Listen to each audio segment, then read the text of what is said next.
beanbags. It's the power of how things can look, right? Yeah. It makes it more enticing and appealing to children. Yeah. You can make it look cool. You want to draw them in. Yeah. Wouldn't you want to go in it? Yeah. If it's got a beanbag, I want to snuggle in there and read a book as well.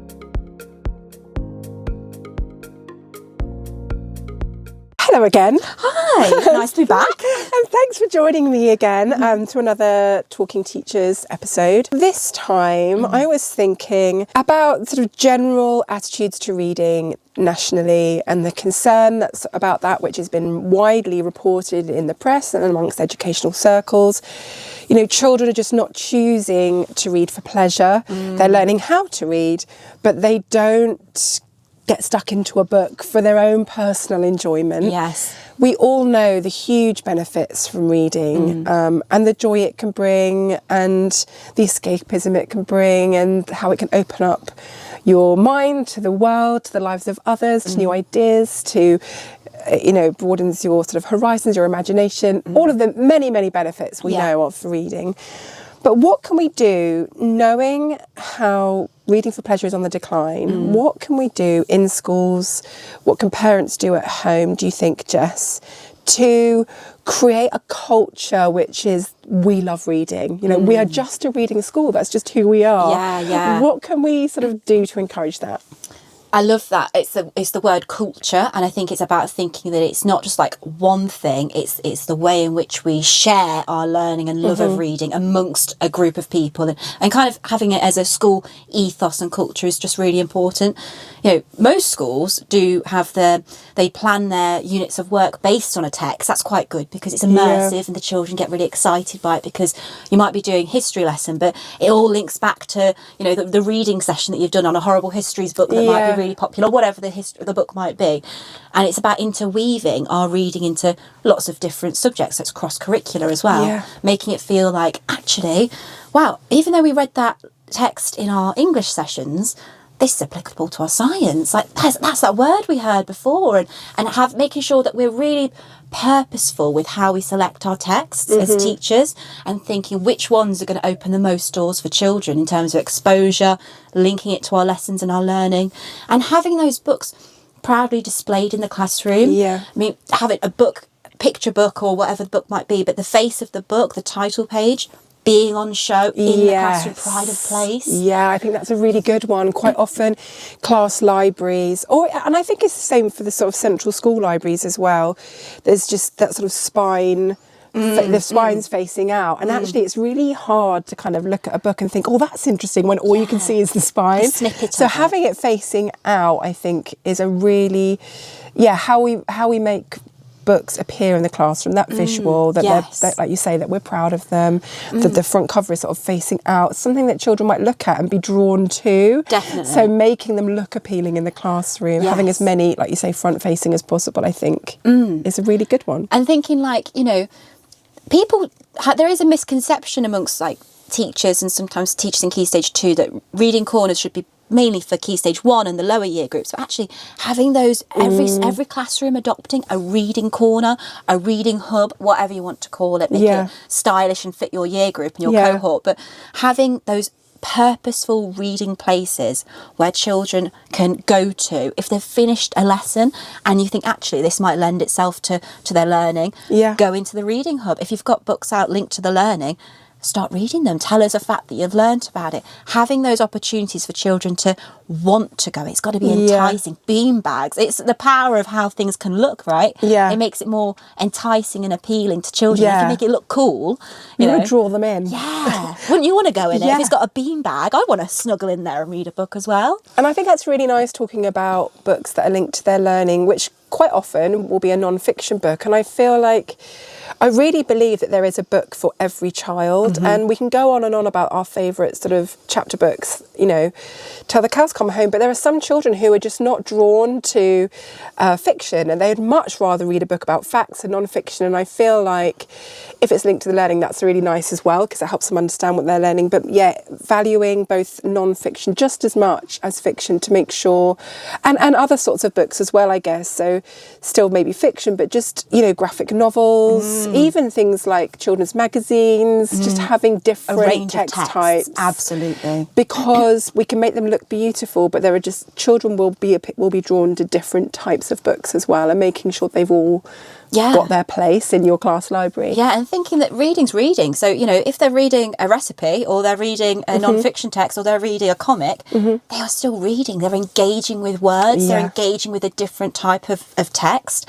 And I think sometimes as teachers we can fall into the safe space of just having fiction and non-fiction, but actually thinking beyond that, thinking about the types of text we've got, like you said, the comics, having that style of text. Sometimes we might ask children to do a big write, we call it, in a lesson, when they're kind of showing off their learning, but it might be in a comic format. It might be a great way to model and show what they've understood within that topic. So having that wide range, and also thinking about children that come from different cultures, different backgrounds, having a range of text which represent people. Representation is so important. Otherwise you can't relate to it, can you? Yeah, that's critical. You want to make sure that all children sort of see themselves represented in books. And that books give all children an insight into the lives of others as well. I think that variety in the fiction that we're offering, and including the non-fiction and the different text types as well, I think all of that is really important, because we've got to make sure that children can find something which appeals to them. Yeah, I think that's really important. And I feel like in terms of the books that we are reading out loud, I've definitely been guilty as a teacher of just grabbing any old book out of the book box, and then halfway through reading it just thinking, God, this isn't actually very good. It's just a boring picture book. And then the rabbit hopped into there and just think, oh, good Lord. And it's just really carefully choosing books that are going to hook your children into stories and how wonderful they are. So I feel like choosing books that will appeal to them to self-select. Also choosing, when we read, that story time is so important, isn't it, at the end of the day, and that's sacrosanct, and it can never really be bumped off the timetable. I think it's so important. But just really carefully choosing books that you just think, my class are going to love this. You've read it first. Yeah. You know the vocabulary is good. You know the illustrations are gorgeous, and you know the story is compelling. And because you want to ignite their passion. You don't want to send them to sleep. And if you as the teacher are passionate and excited about the learning, then it cascades. Like the children are going to reap it all up and want to be as invested as you are. Whereas if you're thinking, oh gosh, it's that bunny rabbit book again. I wish I didn't pick this one. It will somehow, in a non-conscious way, rub off, and the children might not be as invested. So if you're oozing with excitement, bring it to and how life. and you're thinking, right, and you're like, I love this, guys. This is a really good bit, and you're using it as a hook, like you said, for your learning. Like I love thinking of good hooks for learning, and books are a brilliant way to hook children into that, and using them for getting children to want to learn more about a subject, and dim the lights down if you're talking about being in a stone age boy. Oh, how lovely. And creating that environment. Absolutely, and making it come to life, and then maybe have some music on in the background that's just kind of sound effects of a desert, like a sandstorm or whatever, whilst you're reading. It can really ignite a love of learning and a love of books, and that culture that you spoke about. It kind of helps children realise that reading isn't just about kind of tests. It's not just ticking a box. Yeah, and literacy lessons. It's more than that. It's a lifestyle. Yeah. It can open doors. It's a form of pleasure. It's entertainment. It can be exciting. It can be factual. There are so many different elements to it. And something we did at my school was, one week we had a competition where we said, right, we want everybody to really get stuck in with a new book and take a photograph of you in an unusual place. Oh, yeah, great. And they submit, and even the parents got involved. So it became a culture then, because it was a community feel. The parents were excited, we were excited. And each day we'd open our inbox and see where the children have had their latest photo. I mean, I think the most unusual one was in a washing machine. Oh, my goodness. That was an earliest child. They could just about fit in, but it was so interesting. And they were reading in unusual places. They'd go on family trips out at the weekend. And take their book and do it at the top of a tree or wherever they were. So it could be, and it's that kind of culture of reading is cool. Like, reading's exciting. Like kind of get caught reading those displays. They're funny, aren't they? And the head teacher can get involved in it, with the children always love to see things to do with the head teacher. You know, the head teacher's reading in a hammock in the garden. You know, how exciting is that? But yeah, that kind of, that we love reading so much that we'll read anywhere. That kind of idea, it's really powerful, I think. And it kind of links with another sort of still part of that get caught reading is, but for the children to see you as a reader. So, you know, just even if you just have your own book, adult book, but just have it on your desk, and, or, you know, the children just come in from playtime. Oh, I'm just finishing my book. Yeah. You just subtle little things for the children to see. Oh, my teacher loves reading. And, you know, that it's just what we do here. We all read whenever we can, you know, we get a moment to ourselves and we pick up a book. Yeah. And that's really lovely. Yeah. It's so important to be able to model that as a teacher, as a parent, that, you know, we're not always on our phones. You know, we're a culture where technology kind of has swarmed us a bit, and so children are more used to doing this on a book than they are doing this, and that's quite sad. And I think it's about showing that you don't have to get your feedback, your excitement, your adrenaline rush from doing this.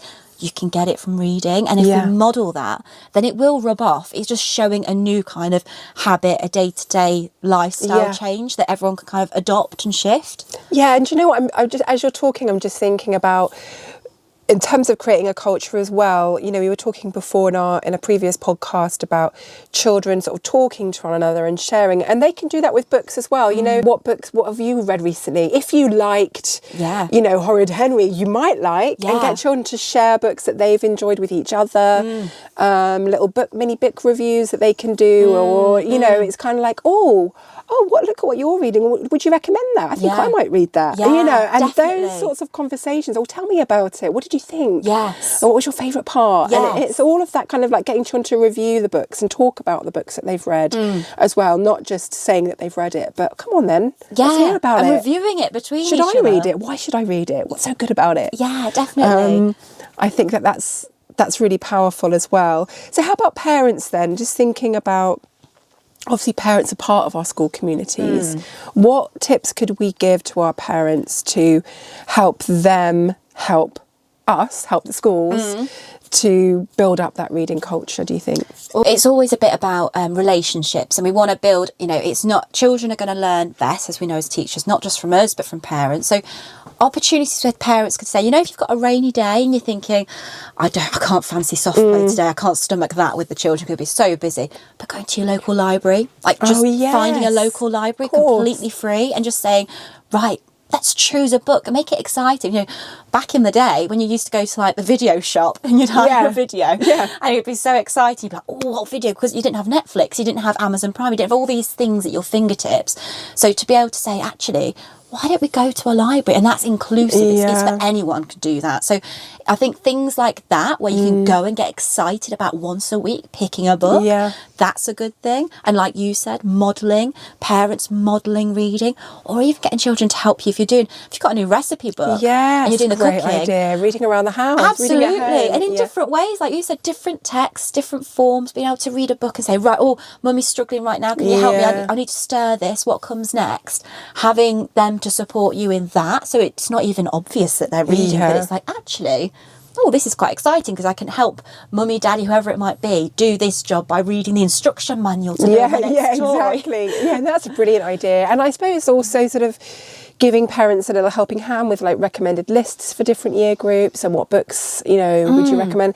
And I think it's kind of a teacher's responsibility as well to sort of stay up to date with the latest published books and what's actually going to appeal to children of this day and age, and not just going to the things that I liked to read when I was a child, which is valuable as well. But, you know, what's really going to get children interested in stories now? What books are being written and published that are really engaging for this generation, and being able to recommend those to parents so that they can find books at home for bedtime reading that you know are going to help you in school. You know that the parents have buying good quality books for their children at home, and you know that then children can come in and recommend them, and it all feeds in, doesn't it? Yeah, and like you could do things like, you know, schools adopt different names for it, you know, book flicks or whatever, but on your school website, having a page dedicated to what are we reading this week for each class page. You know, you could go on a school website, go onto their class page, and on any class page you could view what your child's reading each half term, each term, however long it takes.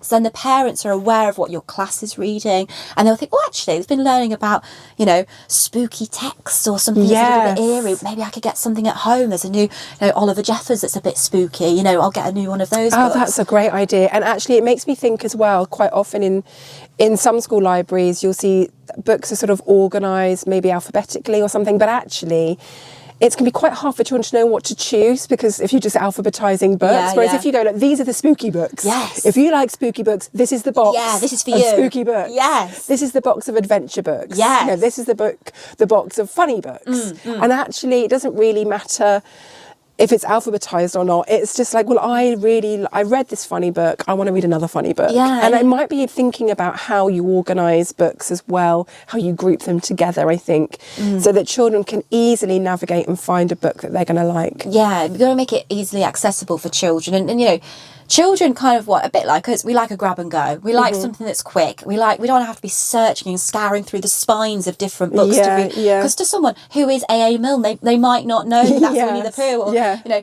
to them, it might not have absorbed who the author is and the title of the book, but the picture, if you can get your books grouped into genre, that's a really great way to make it accessible to everybody. And if you're fortunate enough to have a school library, to really think about how can we make this space purposeful and inviting. You don't just want a tick box, do you, of saying, right, we've got the school library, it's down there. It's all very neat and ordered. Yeah, it's all like this, you know, you can see them on shelves. But like, get the bean bags. Have you got a rug? Have you got a table for the children to kind of read around the table if they want to? You know, maybe a little review card if they've read a book, they can write what they liked about it. Things like that would be so nice. Yeah, that makes it far more exciting and engaging, doesn't it?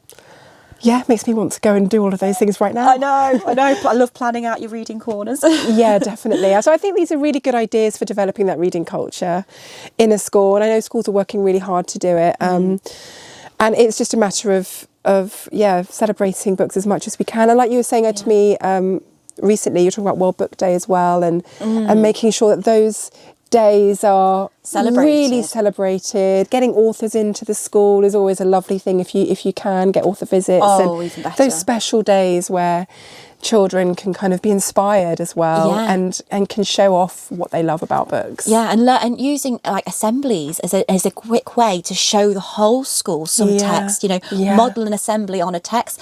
Is it the Little People, Big Dreams text? Choosing one of those a week to focus on because they normally have a moral story within it and a bit of a moral code for children to follow.